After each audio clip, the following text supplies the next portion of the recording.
Hello, my name is Dan Antonori, and this is for the Data 620 course at the University of Maryland Global Campus. For my project today, I'm going to talk to you about electricity generation trends. My goal is to find out what type of energy source the world will most likely be using to generate its electricity in 5 years. The dataset I use starts in 1985 and goes to 2019. It includes almost every country in the world. One of the first things I wanted to understand is how much electricity does the world generate right now and who generates it. As you can see in this Pareto of 2019 energy data, 80% of the world's electricity generation is accomplished by just the US and China alone. The other 20% is generated and used by the rest of the world combined. There's 195 countries in the world and only 2 make up 80% of the energy generation. That's wild.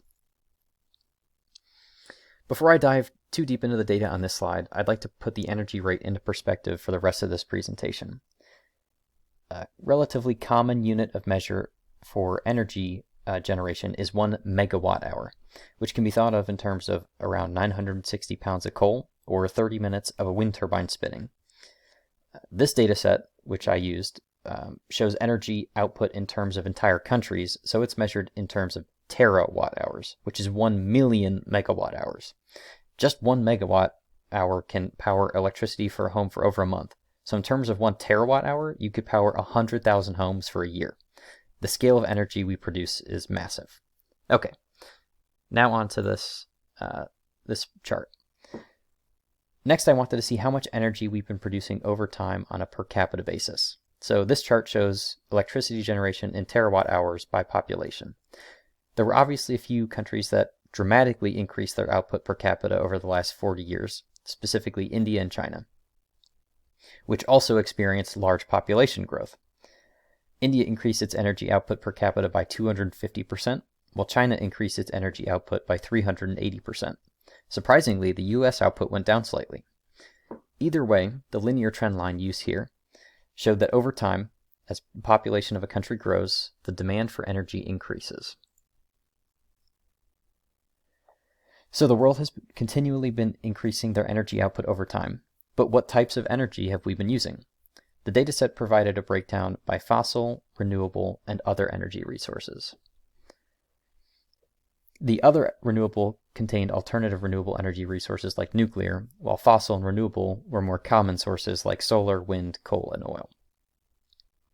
The trend over time has showed that there's been a tripling in fossil fuel electricity generation and a similar tripling in renewable energy generation.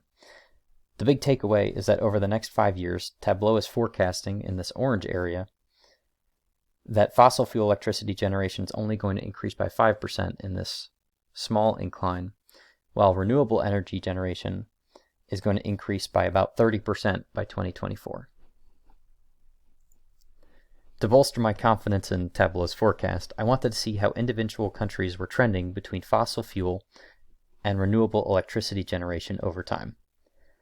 From the year 2000 onwards, if we play this, 15 more countries shifted into this quadrant. And that's over the total average renewable electricity generation of the dataset. You can see this linear trend line again start moving more towards the renewable electricity generation category. That happened in about years 2011, 2012, and 2014. So the top left quadrant relies more on fossil fuel generation, bottom right is more on renewable, and it seems like the trend is focusing more towards renewable energy generation over this dataset. My last task was to break down the different types of fossil fuel and renewable electricity resources to see which types were trending upwards and which were trending downwards to get a better sense of how the world will be generating its electricity in 5 years. You can see that solar will increase by about 90% in this huge orange forecast by Tableau.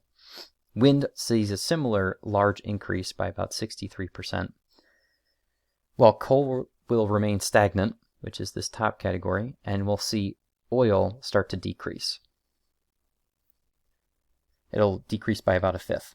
So, in summary, as time goes on and the world's population grows, our energy generation needs will continue to increase, as seen earlier in this presentation. Those needs are more likely to be met by renewable energy resources like wind and solar, and less on fossil fuel resources like oil and coal. Let's hope Tableau's forecasting is right. Here are my references for my megawatt notes, and all the data was pulled from GitHub using our World and Data Energy dataset. Thank you for watching.